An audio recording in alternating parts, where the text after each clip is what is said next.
Hey, welcome to the Ethics Experts. If it's your first time joining us, welcome. And if you're a returning subscriber, hey, bestie, hope you're having an amazing day. You see what happens when you subscribe, you get a bonus greeting on every single episode. On this episode, we talk to the one and only Mike Levin. He has such a great story on how he got into ethics and compliance, and his approach to building programs is, I think, really smart. So he's been able to drive a lot of cultural change in the organizations that he's been in. So stay tuned and hope you enjoy this amazing conversation with Mike. Take care.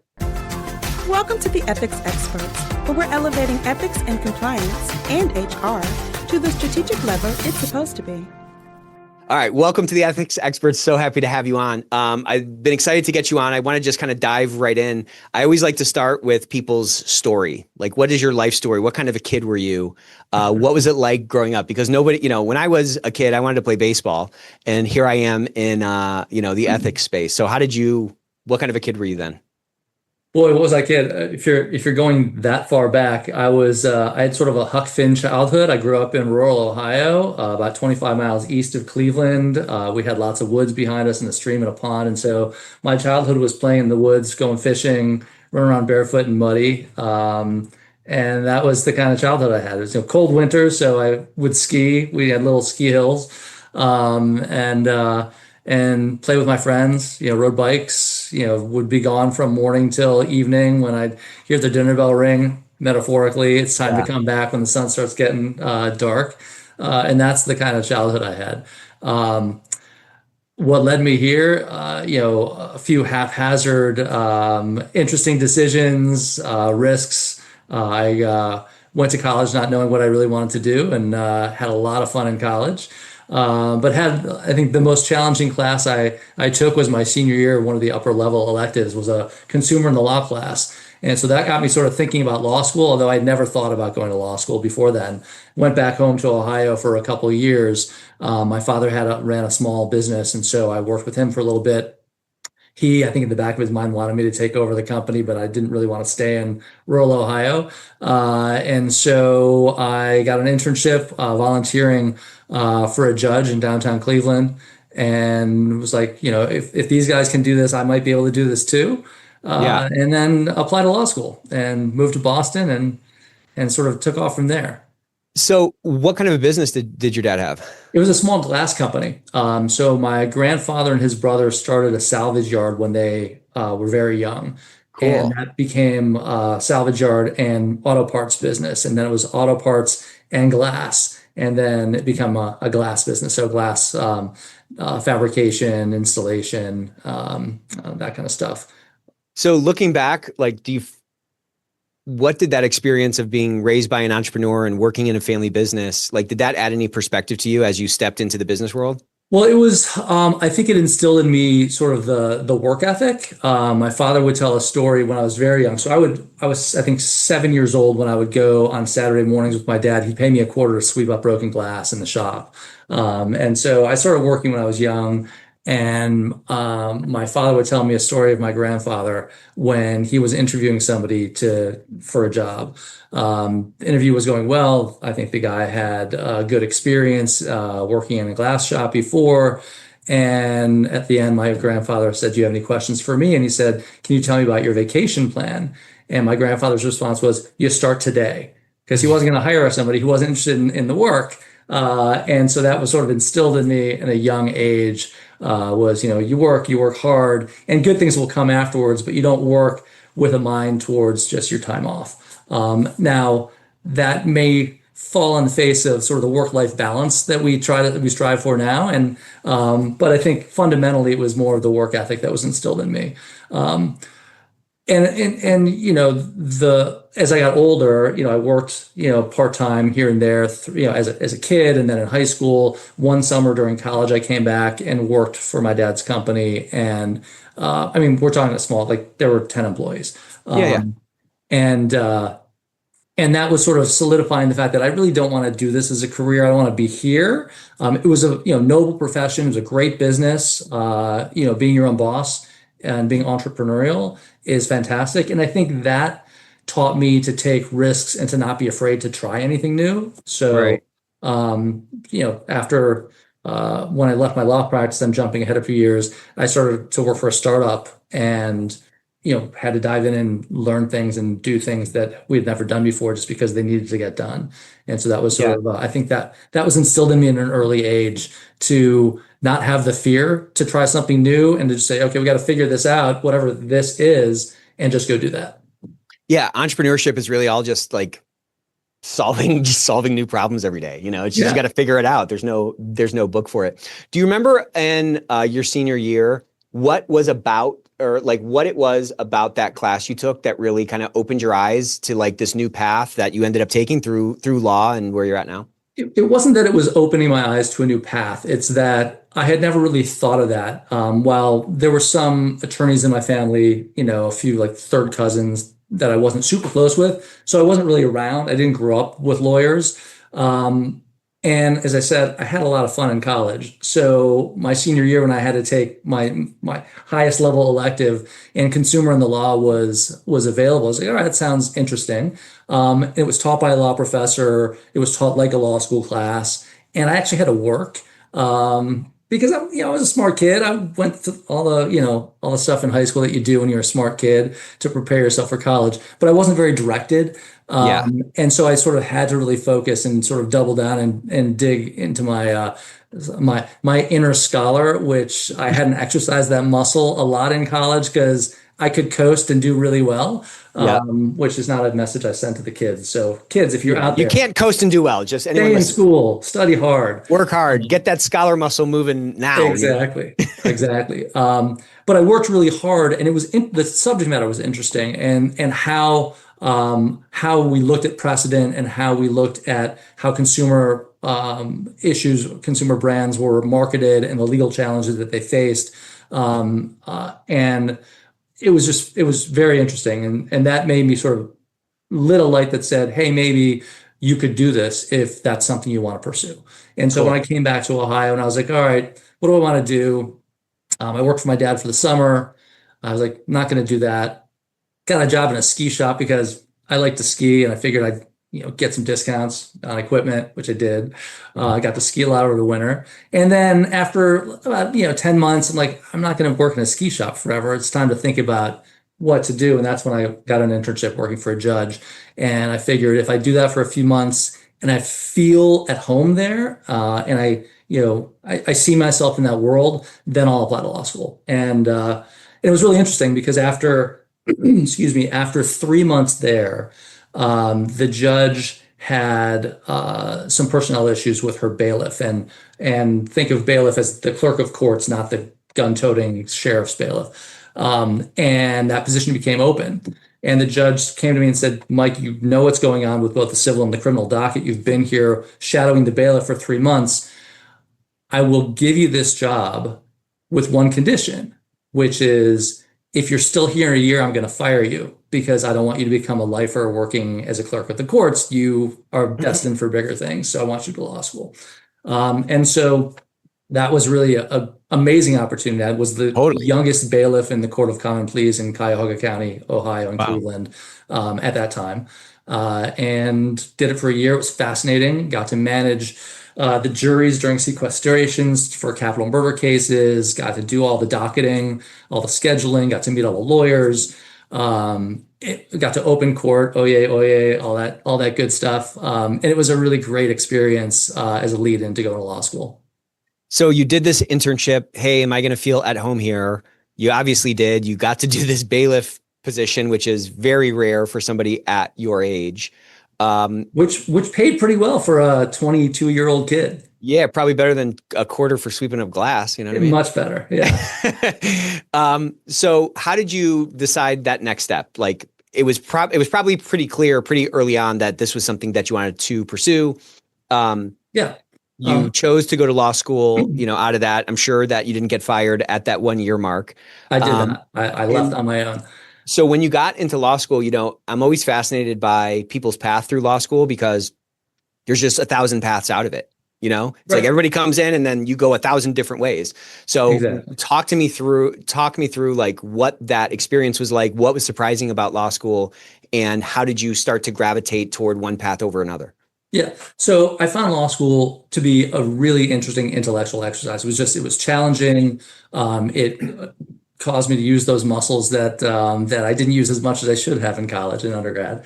And there's a set curriculum. You take your criminal law, you take your constitutional law, you take your civil procedure, and all those things, and sort of find your way through that. I think what steered me was really the internships that I was able to get. So, Okay. having worked for a judge on the administration side, I got a job working, or a clerkship working for the Superior Court of Massachusetts. I went to school outside of Boston, and got to write briefs, got to sit in all the court proceedings. It was very interesting. Helped the judge write his briefs, and That's cool. and that sort of was like, okay, well, I'm going to go. So you see prosecutors, you see defense attorneys, and it sort of puts your mind in that path. And you think that's kind of where I'm going to go. And I had another internship for the Attorney General of Massachusetts. Back then it was Scott Harshbarger and the trial division. So I got to work with those attorneys defending the state in matters. And that was really interesting. And so that was sort of where I thought I was headed. And then I got a part-time job working for a small law firm that was a general practice firm. And they made me an offer after graduation. I was there and it was going on. I was like, well, I guess this is where I'm going to be. And so I did that for a while. And realized kind of quickly that it wasn't really fulfilling me. It wasn't where I wanted to be. I wanted to do something a little more proactive. I felt like I was, we would counsel clients, they wouldn't take our advice, then we have to go help them clean up their mess.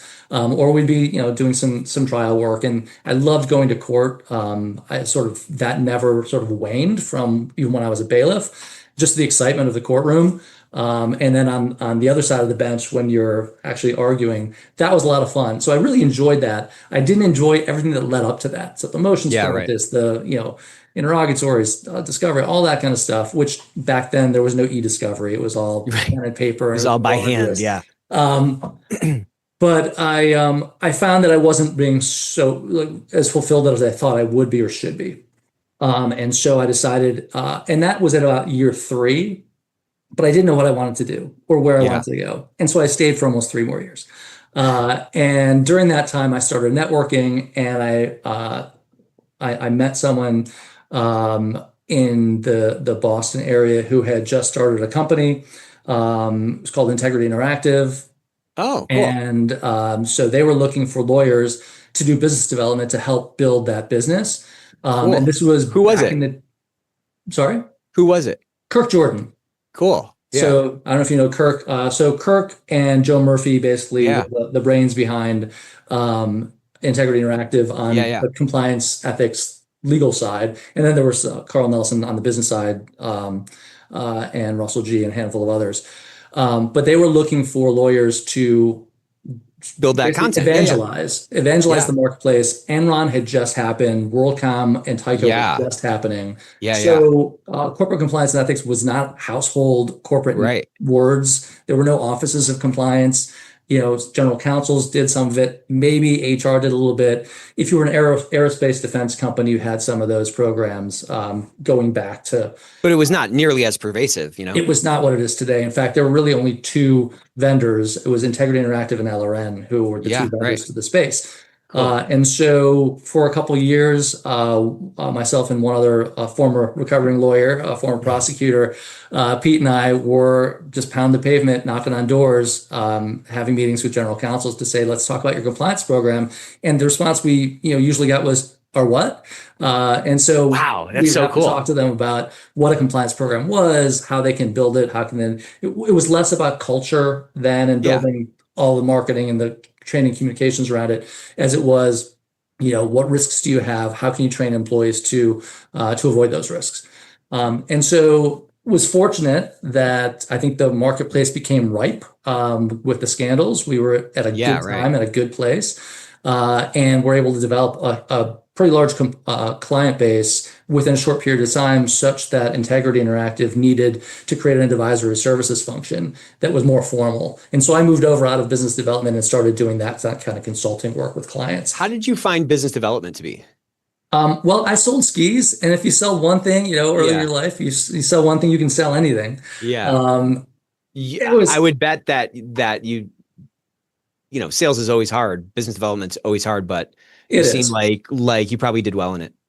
Yeah, we were successful. We were such that, the company ultimately got acquired by SAI Global a few years later. Yeah. And, you look at the marketplace now, there's a lot How of people crazy is fighting. that though? I mean, you got to look at it now and see like, I mean, you were there at you guys were like Lewis and Clark or something. It felt a little bit like that. We were, Yeah. on a journey, and it was the Conestoga wagon and the dirt roads and trying to figure out our way and like looking, do we take that road or that road? Um, I remember the first year that I went to SCCE, their annual conference, which was, I think, the first year it was sort of not at Microsoft campus, because the very first year, I think they had 50 people. Interesting. And there weren't that many more the first year that it was open to everybody outside of Microsoft. Um, and it's such a different world today when you go to those conferences. Oh, it's crazy. The Yeah. growth it's remarkable. And it's kind of fun to think back on those days when you walked into the room and you knew everybody because there were only a handful of people there. And it's been fascinating to watch this field grow. Wow, that's so cool. Okay, so then you moved over to the advisory side, and Moving there advisory you're side was, we'd help new clients identify risks, build programs. We would, we'd be joined at the hip at some point, in some cases, with the business development folks to go on sales calls to sort of, they would get the meetings and then we would speak the compliance speak, right. and talk about risks and compliance and ethics and building programs. And that was really fun because you got to work with lots of different companies, lots of different industries, global, domestic, huge footprints, and figure out how to build something that works and not only is effective for the sentencing guidelines, but also actually moves sort of the cultural needle and Yeah. answers the problems and the questions that they were trying to solve. So it was fascinating and very rewarding. Yeah, kind of a constant puzzle, and you got exposed to so much that I'm sure totally influenced you later in your career. Yeah, Um, absolutely. You got to so see what works in companies, what doesn't work. You got to see leadership of compliance programs, even at the early age when they weren't called compliance programs. They were general counsel who wore a second hat or HR who wore a second hat, and see what they were doing that was effective and what they were doing that wasn't. And then you could leverage that for the next client. And then obviously later when I went in-house as a compliance officer. do you think the like range of what's the word I'm thinking of? Like the range of like commitment to quote unquote compliance was wider then than it is now, or do you feel like it's always kind of been the same? Do you know what I'm asking?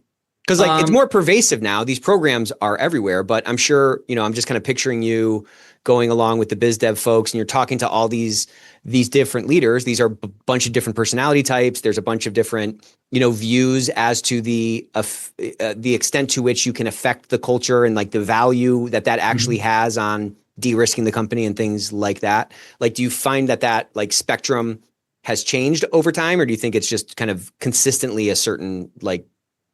I think for companies who realize they need to build a compliance program, it's pretty open field. Now, they're always restricted by budget, you may have a compliance officer who gets it and wants to get it done, but they don't have full buy-in. They have like notional buy-in from executive leadership, but they are a little hamstrung on budget or resources, so they have to temper what they're trying to accomplish. And for those, you can still build a great program. You just have to look at your scope and really focus on the most key risks. Lots of companies try to bite off who have large worldviews of their compliance and ethics program, say, we're going to build a world-class program. They may bite off too much, which, at an early time, which means they kind of stumble along the way. Whereas those who can do something narrower that focuses on the key risks, but build really strong programs, they tend to be able to open the aperture over time. And it's like more. Focus on the few things that you can do well and get those big building blocks in place. Otherwise, you're going to have a bunch of half-built, models or something. Yeah. And then on the flip side, there are those companies who have had a death or near-death experience, where they either have a deferred prosecution agreement, they're being investigated, they had an SEC violation, you name it. They tend to get religion early or quickly and throw lots of resources at it and address the problem, build great programs, get past the specter of the scandal.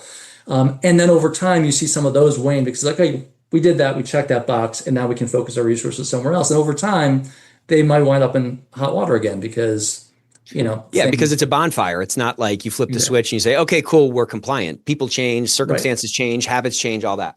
Right. Uh, Exactly. so after Integrity Interactive, what caused that next move and what did that Sure. look like? So after I did the advisory services stint at Integrity, I moved into a role that was doing more new product, new service development, sort of R&D, if you will, around compliance Cool. to try to figure out what companies need next. And so I Okay. did a lot of work and a lot of research around third-party due diligence and the compliance side, and built some due diligence questionnaires, automated services that Integrity could offer to companies and help to sell those. After doing that, I had done just about everything there was to do at Integrity over nine and Right. a half years, with the exception of sort of the IT computer coding of the web-based training, which is I'm not equipped to do nor would ever be equipped to do. So I figured, where am I going to go from here? The logical place was to go in-house and actually try to practice what I'd been preaching as a Right. consultant on the advisory services side. And so I got a job working for BAE Systems, their largest U.S. Subsidiary, the electronic solutions sector up in Nashua, New Hampshire. I lived in Boston, so it was a 30-minute reverse commute. Um, and and that was my first time working in-house, actually running a program. And I was the director of ethics and business conduct. And it was about 15,000 US employees as part of a bigger 50, 60,000 employee, US employee company. BAE is, obviously uh, part of BAE Systems PLC in England, Yeah. which was a much bigger company, former British Aerospace, and was really happy doing that work. Was getting to the different subsidiaries, locations around the U.S. Built a network of local ethics officers, which they hadn't had before, and was doing Wow. some really cool stuff. And when was this around? This was what? This was Around 2009, 15 or something? 12? 2009. Okay. 9 or 10, Yeah, 2010. yeah. Excuse me, started in 2010. Okay. And so BAE had just come off a big scandal in if you've ever read the Wolf Commission report, BAE was the first company, I think it was a $247 million, maybe 267 million. I can't remember the exact fine because it's a long time ago, for bribery.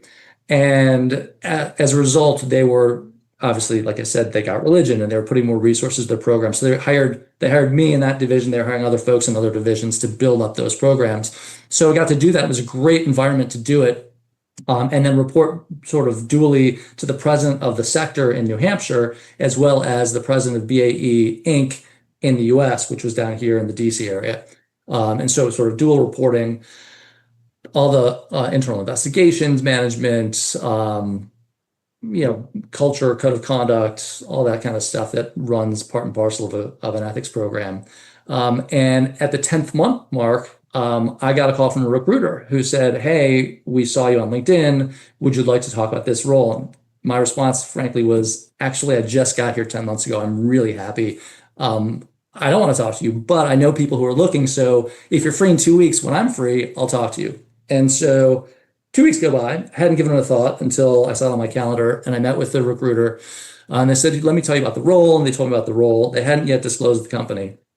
And after they spent 10 minutes saying it's this global role, it's this, that, and the other thing, I was like, "Actually, I'm really interested." Yeah, that So sounds actually a little more interesting. Yeah, yeah. yeah, so I threw my hat in the ring. The company was Boeing. And Cool. so I got the job. And so I was only with BAE for about 14 or 15 months, and moved down here from the Boston area to the DC area. And I was the head of Boeing ethics for Boeing International, which is all their non-US employees in about 70 countries, as well as Boeing's government operations group, which is all the Cool. lobbyists, which is why they were based here in DC. And that was great work. It was fascinating. I managed an international team for the first time, traveled all over the place. In fact, after my first 3 weeks getting settled here in DC, I went to Asia for a month, had Wow. an offsite for all my employees and got to know everybody. And it was just fascinating. Similar to BAE, but on a much bigger global scale. Sexier issues, conflicts of interest, and code of conduct and investigations and all that kind of stuff. But it was eye-opening to, even though when I worked at Integrity Interactive and helped global companies scale their training globally, I hadn't drafted a Yeah, global right. code of conduct for one company, and I got to help do that. And I managed conflicts of interest for the entire enterprise for Boeing. And it was fascinating. And I Let's, did that. oh, please if we can, I'd like to go back to the BAE experience. What was Sure. surprising about coming in-house, right? Because you had talked to dozens and dozens of companies in the in the business development capacity and the advisory capacity. Yeah.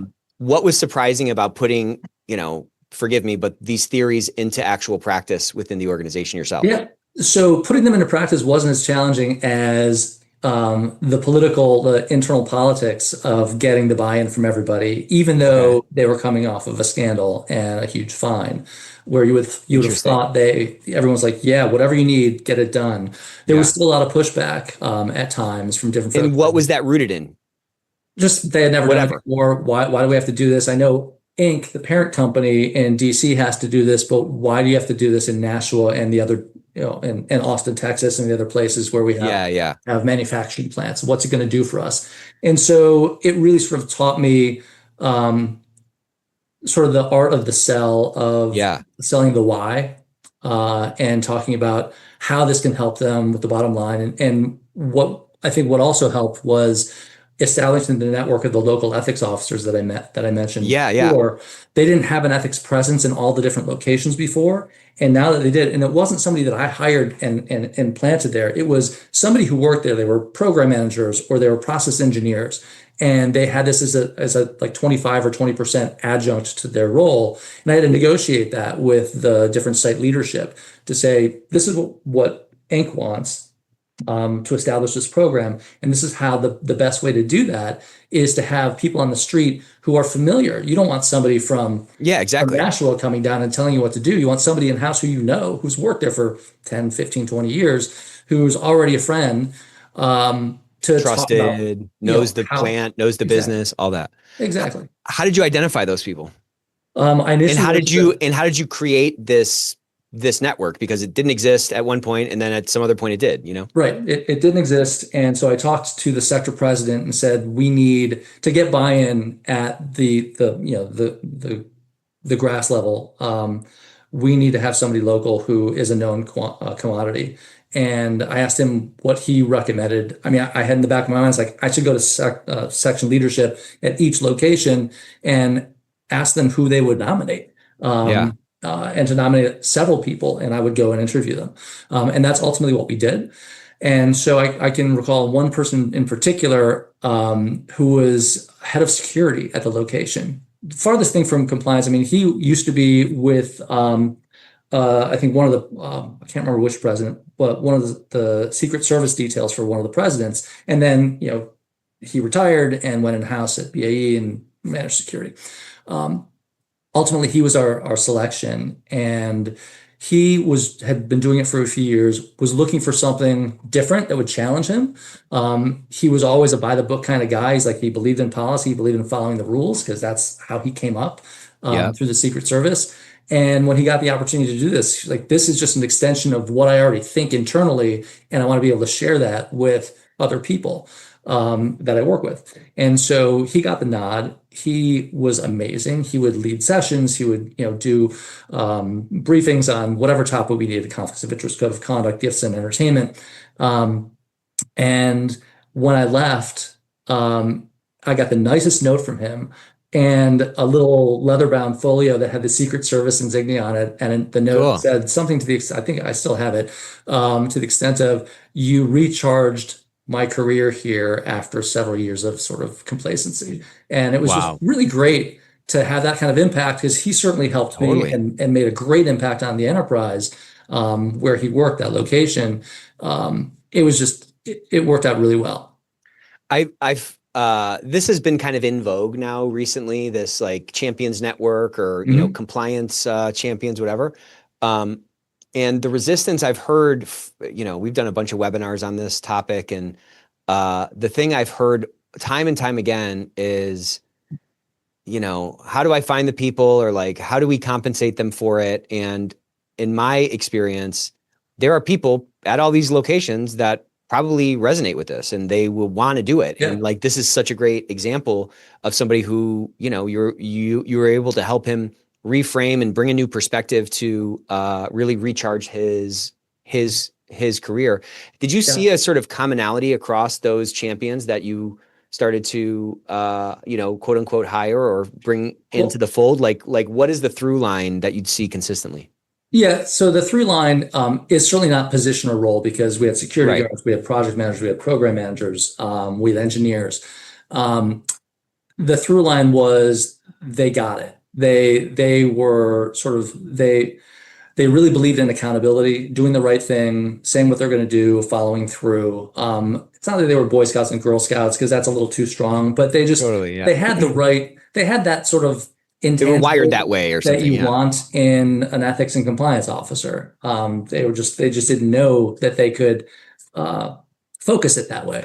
I also wanted to make a comment on people not knowing how to compensate them. So I was able to negotiate with business leaders at those sites that since they were going to give us 20%, or in some cases 25% of someone's time, that we would put an objective in their annual compensation objectives, their business competencies, that was worth 20% of what they did. So if they met those objectives, then they would get that in their bonus. Great. That's a great way to do it. Yeah. Again, maybe it's that entrepreneurial thing. Maybe it's just how you're wired, but there's just always a way to solve the problem. There just is, Yeah, absolutely. So, thanks for sharing that. So, the Boeing move you made, you're doing all this international work. I want to hear a little bit about the difficulty or the challenge or the lessons that you may have learned in rolling out this international code of conduct, or rolling out training in this sort of, across all these different cultures and all these different jurisdictions, and how that may have been more difficult or more interesting than you maybe initially, thought. Yeah. It was not dissimilar to working with different locations from BAE that were around the US, in that it was the same muscle. You had to build relationships with so Boeing has country presidents. So they're US expats that go to Japan and they run Boeing's Japan operations for a period of time, usually 2 to 4 years, sometimes longer. And so you had to build those relationships. And because we had international local hires, ethics folks in those regions, they would sit on those leadership team meetings. And so we build those relationships. We talk about what the needs are, what the challenges are with those businesses, and then what resonates the most. Because different cultures obviously resonate. It's not just about translating your code of conduct, policies, and your training. There's cultural sensitivities to how you talk about different things. And so we had the benefit of having international local hires manage those regions. They reported back to me, and I reported up to the head of the Office of Internal Governance at Boeing, which was the group that managed international trade controls and audit and some other things. And so I would build those relationships. Part of that month-long trip that I took around Asia was meeting with all the country presidents of all the countries that we operated in there, to build that relationship. And this is, I think, been a common theme that I have found. And maybe it's not revolutionary. Maybe it's common to most folks. But what has resonated with me is that if you need to work with somebody, and you need something from them, whether it's to help launch a compliance initiative, whether it's to help launch a product, you can't call them out of the blue if you've never met them. And so build the relationships, irrespective of need for getting something done. And then when you have a need, as long as you've nurtured that relationship, it's not that hard to make the call. Exactly. You become a known entity then. And I think that's been, I don't know if it's a key to success, but it's been one factor in how I've been able to do what I've been able to do at the companies I've worked in. So that is, I think it's a key to success for sure. It seems very, when you put it that way, it seems very obvious, but why do you think people, why doesn't everyone do that? What is it? Do they just not, is it a positional authority thing? Well, it may be positional authority. It may be, they're senior to me. I couldn't possibly go meet them. It may be some of that. But most recently at my last job, people have taken the Myers-Briggs tests and the different personality profiles. We did one called Clifton Strengths in the last year that I had never done before. And there's an element that I had in my profile that was kind of weird. It's the acronym is WOO. That's winning others over, and only I think they said less than 2% of people who take that test, and millions of people have taken it, have WOO. Wow. And so whether that's an innate ability to build relationships or a lack of fear to put yourself out there and say, "Hey, we haven't met before," instead of like standing in the in this waiting to get called into the game or whatever. Exactly. You just sort of throw yourself in there, and maybe it's part of the entrepreneurial spirit of it's sort of, to quote Bull Durham, like fear and ignorance. You don't know how bad it's going to be, so just jump right in. Yeah, right. And so just put yourself out there. What's the worst that's going to happen? It can only help you down the road. So, foster the introduction, keep it going, and then work with them, find out, be inquisitive, ask questions like what are your what's challenging you? What are your pain points? Is there anything I can do to help? Right. And if you're genuine in that, which I think a naturally inquisitive kind of people person. Yeah. Then you build those relationships. They just happen organically over time. Yeah, it's just an organic sort of natural thing that grows. Right. Exactly. And so that's interesting, right? I mean, 2% of people, there's probably a much lower percentage in our space that have that woo factor. And so so in my last company, we were compliance rolled up to enterprise risk. 400 people, only 2 people had woo. Had that. Yeah. That's crazy. So let's talk about that a little bit. Well, I'd love to hear any other big lessons that you carried from, I mean, I'm sure there's 1,000, but like which ones really stand out? Because I mean, again, you have to craft this message across these different countries, these different cultures. You have to kind of like tune your ear to the sensitivities and how you say things and how you get things done. Those are not kind of consistent across all those different borders. What are some of the other, cool experiences there that you really carried with you and that were formative for, the later impacts that you made? Well, the coolest thing about working internationally, especially for a very large company, is the investigations and the allegations that come through. There's some really crazy, right? Stuff that you see, and thankfully, nothing pervasive. But you get to see some juicy stuff, and that keeps your days interesting. I mean, this business comes down to, compliance and ethics it's individual people doing the right or the wrong thing every day, and how do they show up to work, and your chance at influencing them and how they do that. And so the majority of folks are going to show up to work. They show up for the paycheck, they show up for the mission, or a combination of both. And they do their jobs, and they do them dutifully, and they're decent people with well-intentioned. There's a small thin number of people who just they're looking to better themselves, better their position, better their role, whatever, through any means possible. And those are the ones where you're going to get lots of allegations. And then there's a small percentage of folks who they didn't pay attention, they're ignorant of the rules, they make a misstep. It was not nefarious, it was not intentional, not malicious. So deal with those. But you're going to find really interesting issues across the boards. And the bigger the company, the more global the reach, the more interesting and sort of outlandish crazy some of the So if I take one thing away, it's that never underestimate human beings' capacity for doing just ridiculous, bizarre things that they thought were right, or just knew blatantly were wrong. Yeah. We are all kind of, at some level, we're all kind of like rationalization machines, and it's crazy what people can rationalize into, Oh yeah. I mean, when you think about the fraud triangle and the rationalization piece is it's remarkable what people is remarkable. Passable. Yeah. So, after Boeing, you went where?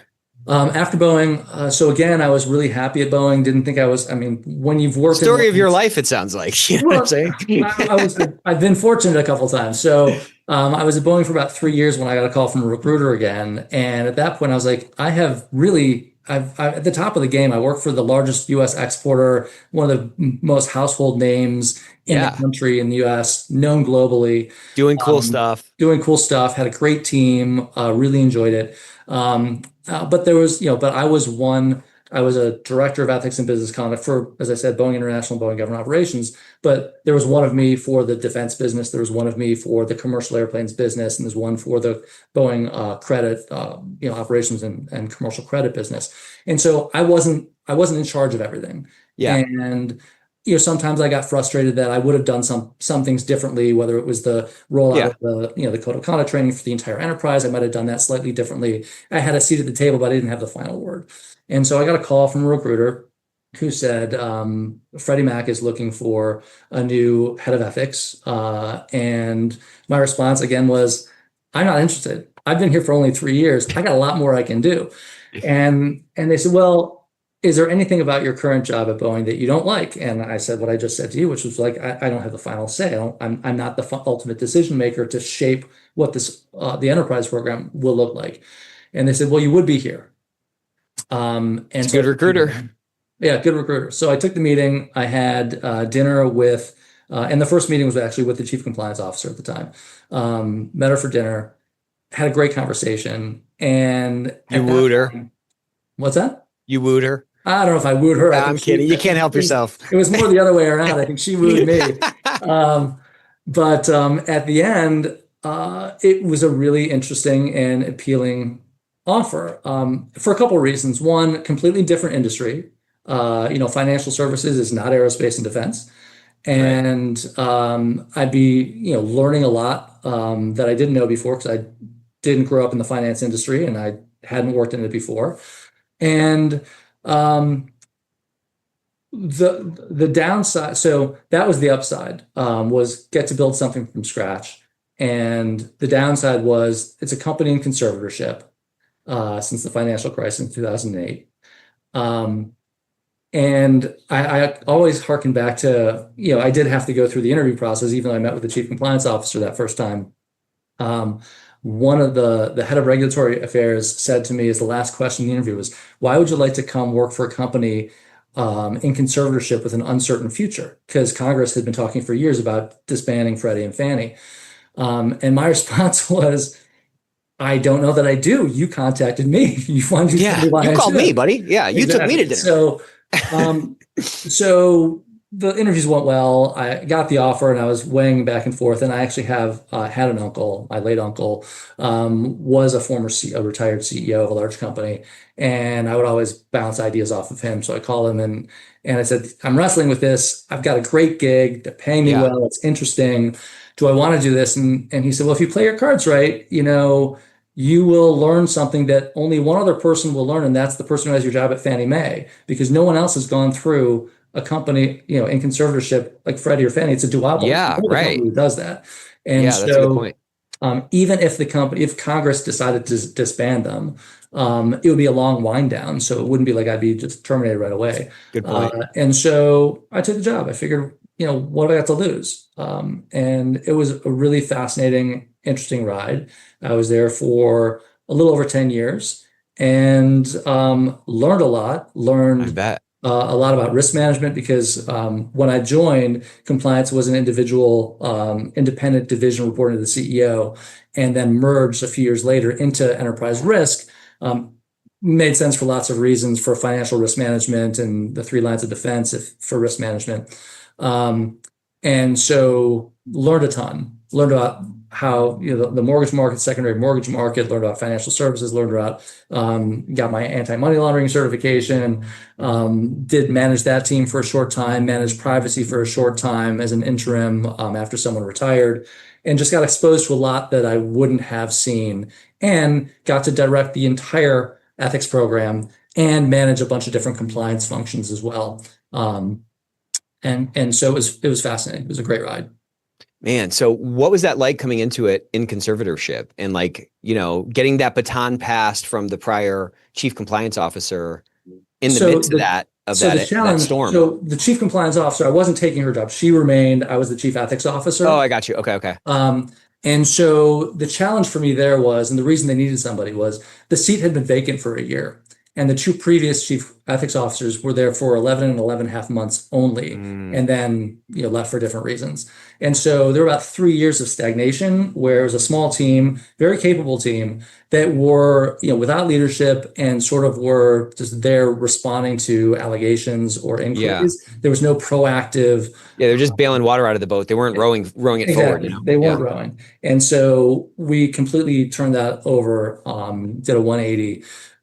Revamped all the policies. The code of conduct at that point was, I think, 50 pages, dense, single space, Times New Roman, no margin type pages. Exactly. And so, you got to make these things digestible for employees if they're going to be impactful. And so we did that. Converted the code of conduct, updated the values with leadership, revamped the code. Updated values even. Yep. Yeah, wow. What was that like? I mean, again, that's a big undertaking in a way. Yeah. Well, we had a change in leadership, and whenever there's a change in leadership, provided it's not like close in proximity to each other, I think it makes sense to revisit things like that and say, are we on the right path? The mission stayed the mission, which was an important mission. But it's great to have a new CEO put their thumbprint on how you communicate these things. And how you do that is through the values. It's like, how do you want us to operate the business to achieve the mission? And so you got to give the new CEO, an opportunity to do that. And he or she may consult with the board to say, is it the right time to do this? When did we most recently do this? And we can help through that process. And we did. And we didn't make a wholesale change. We just tweaked it a little bit. Yeah. I think there had been six value statements, and we condensed them to 4 because nobody can remember 6. I mean, yeah, right. Exactly. I can barely remember my own phone number. You know what I mean? Exactly. I know what you mean. And so we did that. We really had a great launch of the code of conduct. In fact, I gave us a presentation at SEC about, I think it was called 5 months to a 5 months to a new code of conduct, 5 months to a fabulous code of conduct, something like that.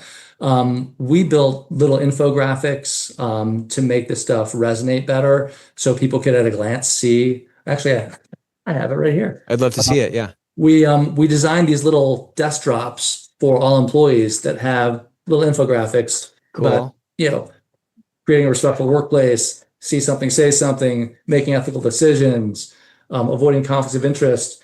And then at the very end, a little glossary. And while these were linkable within the code of conduct itself, so they didn't have to read 3 paragraphs. They could just look at that and say, oh, okay, speak up, be accountable, report concerns, seek advice. That's simple. How do I do that? There's the number, there's the webpage. Same things with conflicts of interest and disclosing those kinds of things. So we made it really user-friendly.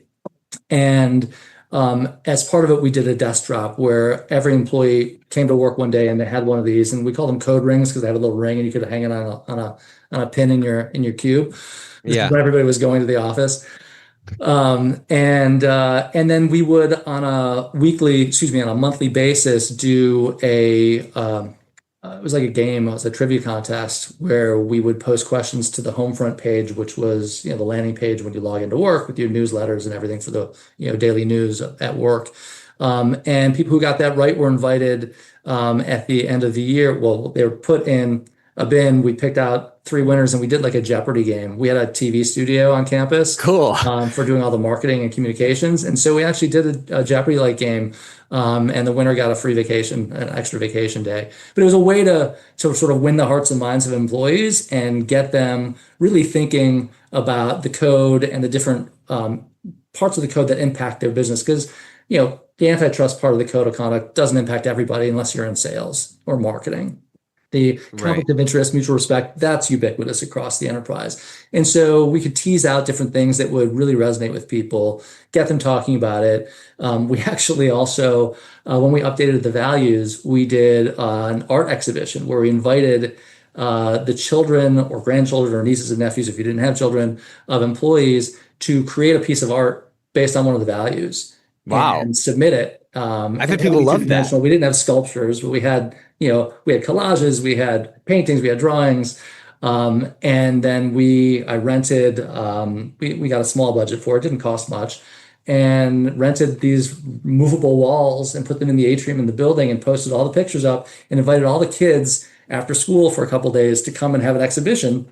And their parents were there.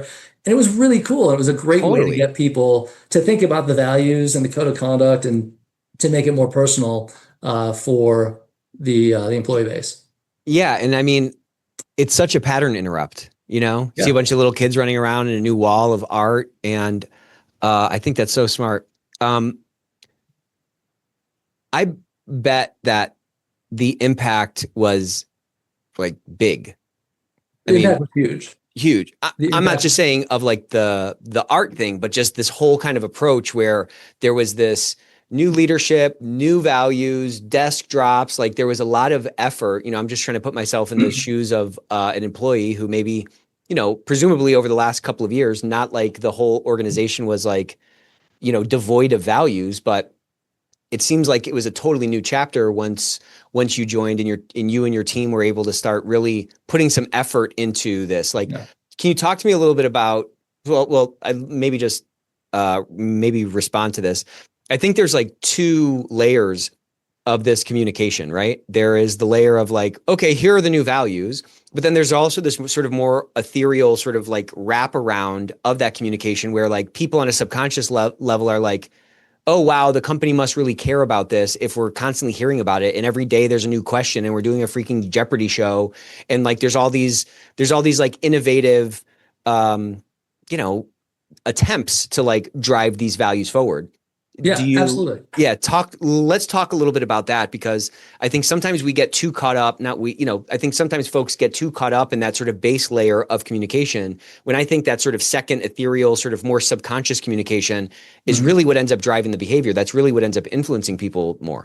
Yeah. So I think my approach has always been, I think, sort of impacted by whenever I first heard a radio ad and they, call this number and they repeat the number 6 times. It's like, you gotta keep having marketing impressions on people or else it's not going to really stick. Right. And so you can't just say the values 5 times in a row and expect them to stick. You have to bring them to people in different ways so different people, some people might resonate with a picture. Some people want to hear it. Some people want to read it. And so as long as you provide those impressions, marketing term, not a marketing scholar, but I've always viewed it as sort of selling compliance and ethics. And I wrote a resource paper once that a few years ago. It was actually in Kirsten Liston from Rethink Compliance. It was it's in her book on training in a digital world. Selling compliance is like the job. Obviously, there's table stakes. You have to understand compliance and compliance frameworks and ethics frameworks and the guidelines, and you have to have your subject matter expertise and know how to run a compliance program. But to make it stick, you have to think like a marketer, I think. And I agree. And you have to bring it to people in different ways, different bites that they can digest. And over time, it's going to change the way they behave and the way they operate and their business conduct, hopefully for the better. And at the very least, what it's going to do is it's going to remind them, hey, I have a role in this. And if I see something that doesn't seem right, I should raise my hand. Because at the end of the day, that's what you want employees to do. You want them to fly right and tell when somebody else is not flying right, or at least, send up a red flare. And so from my perspective, building those relationships, as I talked about with the Boeing International folks and the different, the BAE regional leaders, you build those relationships and gain some credibility, and you talk about what you're trying to do, and you invite their input. And there's a respiration there, exactly. There's an in and out there. Yeah, exactly. And so it becomes a virtuous circle. And at the end of the day, hopefully, if you've done it right, you'll have some resonance, and you'll see your inquiries to the helpline higher than your allegations to the helpline, and then you can also give good customer service to those inquiries and to those allegations, so that the worst case scenario, someone calls the helpline, they have a bad experience, they tell their friends, whatever you do, don't call the helpline. So 100%. I mean, everyone's talking about all their experiences. If they have a bad interaction with their boss, they're telling their best friend at work. If they call the helpline and they're raced off the phone or whatever, like all of that kind of spreads, and that totally influences. I mean, because we already have so many headwinds to get this risk intelligence and get this participation, which is necessary for us to even do our job, because most of us are sitting in an office or, sitting at home when the quote unquote wrongdoing or the non-compliance is happening in all these different spots. Like you said, it's individuals who are making decisions as to whether to comply with something, whether from ignorance or whether from, trying to violate something. Why are we still talking about this? Not like, why are we still having the podcast? But like, to me, it's all marketing. To me, it's all influence. Of course, we need to know those sort of, we need to know those, those hard sort of regulations, those hard compliance components. But to me, it's, you're speaking my language 100%. It's all influence. Why do you think that's still a gap in our space? Why do we still need to quote unquote sell ethics in a world where it seems like stakeholders, the workforce, care about an ethical workplace now more than, at least in my recorded history? It's a great question. I think that's the question that we're all trying to answer. I don't know if I have a great answer for that. I think, you've got leaders who are focused on the bottom line. You've got leaders who are focused on the bottom line and doing it the right way. And so those two things kind of conflict. Okay. So you're going to have issues with your workforce. I mean, the folks who are focusing on bottom line at all counts or all costs, that sends a message, and that tells people how to behave, or it doesn't foster the culture of people exhibiting positive business conduct. It's like, okay, and people might mishear that message and say, "Go get it done." It's like, oh well, go get it done. I go get it done at all costs, and then they break they bend or break rules.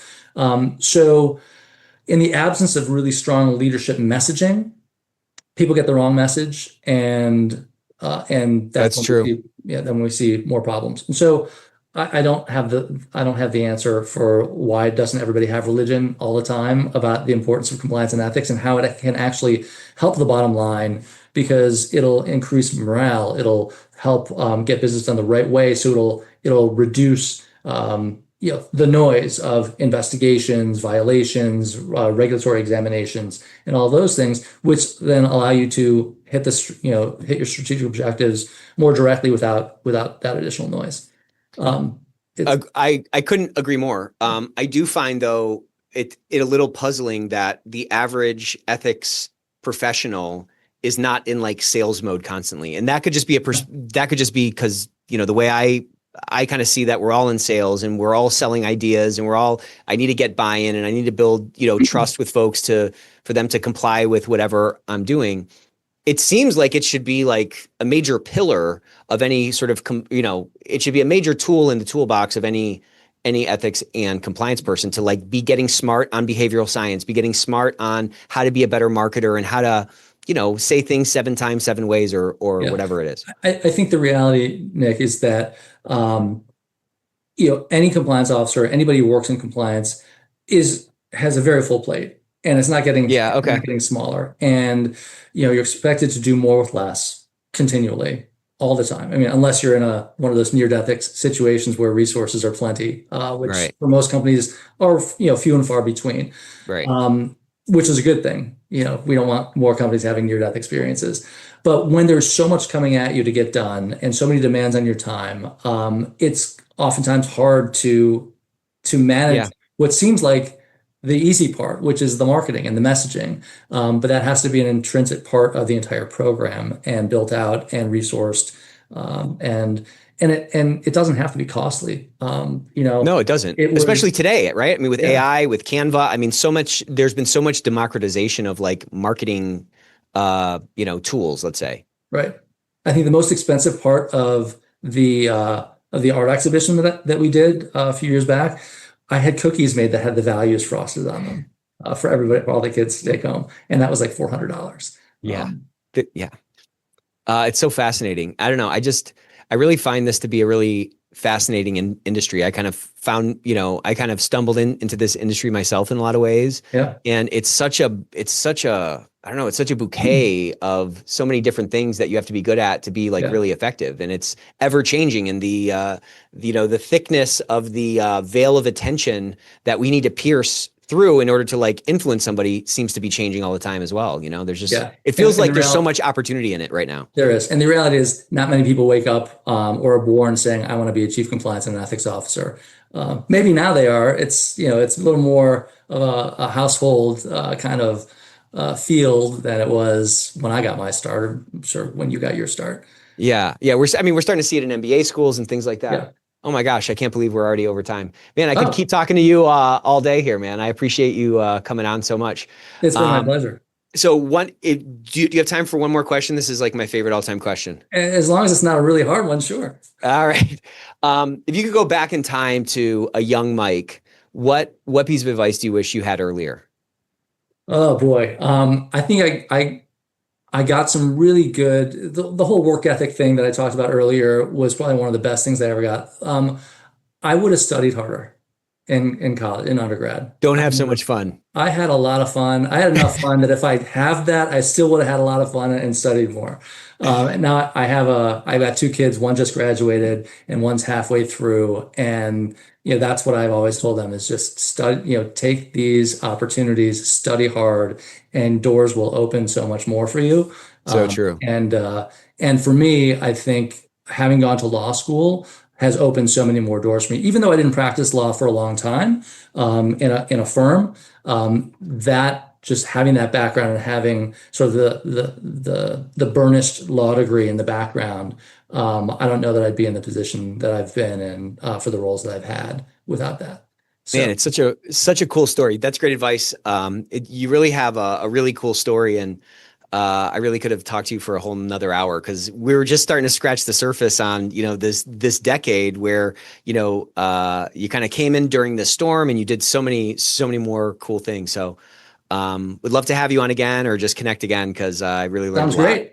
Yeah, I'm eyeballing that little decanter you have on the table. Yeah, we'll have to crack this baby open. That sounds good. All right. Well, thank you so much, Mike. See you next time. My pleasure. Thanks, Nick.